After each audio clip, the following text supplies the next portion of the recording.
করলাম। কাল সন্ধ্যে থেকে মুষলধারে বৃষ্টি হচ্ছে। সকালে ঘুম থেকে উঠেছি অনেক সকালে, ছেলেকে স্কুল পাঠাতে পারলাম না এত বৃষ্টিতে। আর খুব টেনশনও ছিলাম সকাল থেকে কি রান্না করব না করব, কারণ রাত্রে থেকেই কারেন্ট চলে গেছে। আর সকালে ঘুম থেকে ওঠার পর দেখছি ইনভার্টারের চার্জ শেষ, এদিকে টাঙ্কিতে জল শেষ, মানে খুব একটা বিরক্তকর ব্যাপার। তাই সুত্তাহেরি রান্না করে নিয়েছিলাম, আর কিচ্ছু করিনি। আর এদিকে বর্মশাইকে খুব জেদ করলাম আর জোর করলাম যে বর্ষাকাল আমার খুবই প্রিয়, চলো না বাইরেটা একটু ঘুরে আসি। বৃষ্টিটা অনেকটা ছেড়েছে, টিপটাপ বৃষ্টি হচ্ছে। তো ও তো কোনো মতেই রাজি হচ্ছিল না। তারপর খুব জেদ করার পর ওকে রাজি করালাম। তো আমাকে নিয়ে গেল, বললো বর্ষাকালটা তোমার এতই প্রিয়, তো চলো কিছু কিছু জায়গা তোমাকে আমি বর্ষাকালটা ঘুরিয়ে নিয়ে আসি। আর বাড়ির মধ্যে থাকো তো তাই তুমি বুঝতে পারো না বর্ষাকালটা তোমার প্রিয় আর কতজনের কত কষ্টের দিন এই দিনটা।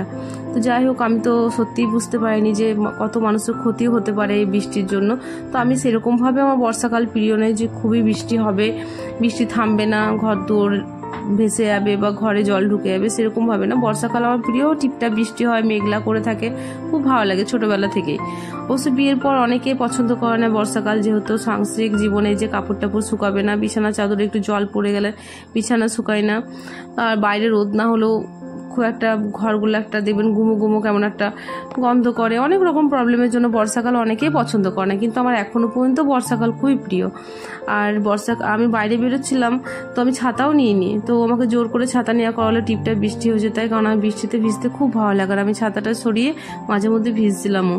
তো যাই হোক, আমার এই যে ব্রিজে দেখছেন অনেক মানুষ দাঁড়িয়ে, তো ব্রিজের নিচেটা দেখলে অবাক হয়ে যাবেন যে কি অবস্থা।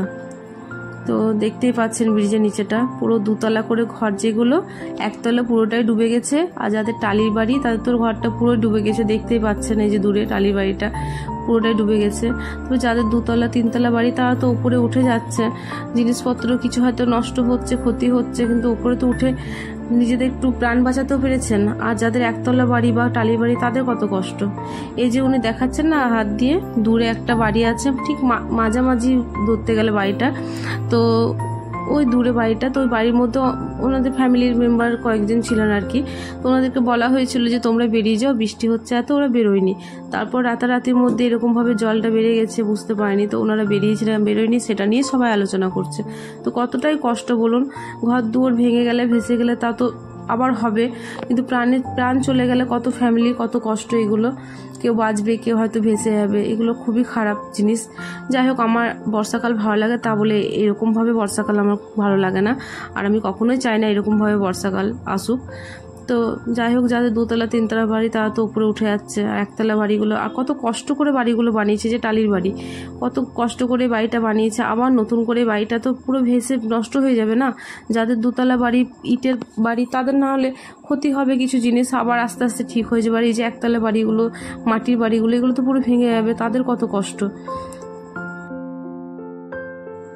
তো সত্যি আমি চোখের সামনে কখনো দেখিনি, তো আমার ভীষণ খারাপ লাগছে নিজের চোখের সামনে দেখে, আর কষ্ট হচ্ছে। আমি টিভিতে দেখেছি অনেক রকমভাবে বন্যা, যেমন ঘর ভেসে গেছে, ভেঙে পড়ে গেছে, তার সঙ্গে মানুষও ভেসে গেছে, এর থেকে খারাপ খারাপ বন্যা আমি দেখেছি, কিন্তু এরকমভাবে চোখের সামনে কোনোদিন দেখিনি। তো আমার আজ ভীষণ খারাপ লাগছে, এতটা খারাপ আমার কখনোই লাগেনি।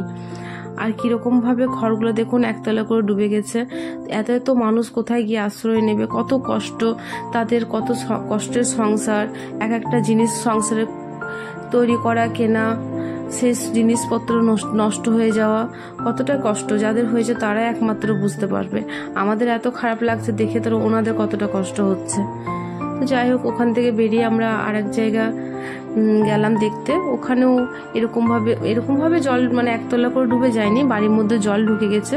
ওখানেও প্রত্যেক বছর এরকম হয়, খুব বৃষ্টি হলে একতলা বাড়ি দুতলা বাড়ি যাই হোক নিচে জল ঢুকে যায়। তো ওনারা দুতলা বাড়ি হলে উপরে চলে যাবেন, আর নিচের মধ্যে এক হাঁটু জল আসে, তো অতটা প্রবলেম হয় না। আর আজ সন্ধ্যে খুব বাজে ঘটনা ঘটেছে এখানে, একটা কার এখানে ভেসে গেছে। একজন ভদ্রলোক আসছিলেন, তো ওনাকে বারণ করা হয়েছে, অনেকে বারণ করেছে যে যাও না ওদিকে। তো উনি বুঝতে পারেননি, হয়তো ভেবেছিলেন আমি স্পিডে গাড়িটা নিয়ে বেরিয়ে যাব, তো তাই উনি ওই দিক দিয়ে যাচ্ছিলেন, যেতে যেতে জলের স্রোতে গাড়িটা ভেসে যায়। তো আমি ওই ভিডিও ক্লিপটা একটু পেয়েছি, তাই আমি আপনাদের সঙ্গে ওটাও শেয়ার করব। আর ভিডিওটা এখানে শেষ করলাম, দেখা হচ্ছে পরের ভিডিওতে।